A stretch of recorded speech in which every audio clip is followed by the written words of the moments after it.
This is Layla Melgosa, and I am doing the mass extinction.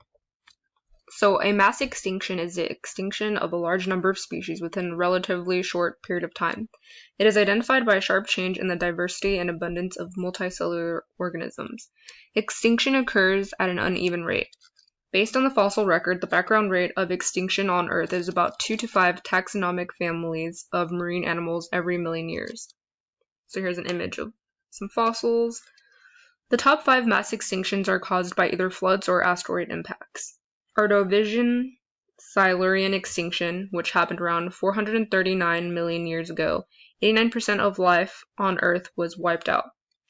The second one is the late Devonian extinction. About 75% of species were lost around 364 million years ago. The next one is Permian Triassic extinction. It occurred 251 million years ago and is considered the worst because around 96% of species were lost. The next one is the Triassic-Jurassic extinction. This happened between 199 and 214 million years ago, and several phases of species were lost. And the last one is the Cretaceous-Paleogene extinction. It was an extinction of the dinosaurs. So, the extinctions of the dinosaurs happened with a combination of volcanic activity, asteroid impact, and climate change. It ended 76% of life on Earth, 65 million years ago. This extinction period allowed for the evolution of mammals on land and sharks in the sea. There has been a debate in the scientific community on whether or not Earth is heading into another mass extinction.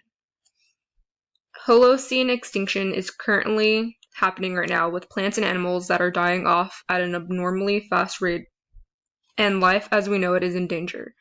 This time, the cause is not volcanic activity nor asteroid impacts. Human activity is triggering a change in global climate, which has increased species extinction to be between 10 to 100 times faster than the norm. By 2100, human activity such as pollution, land clearing, and overfishing may drive more than half of the world's marine and land species to extinction.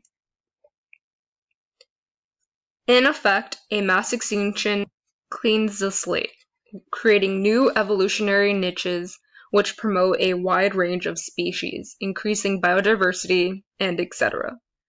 We are an example of the aftermath of a mass extinction. And then here's just a picture of what Earth would look like if it wiped out everything and it was just land and water. And these are my references.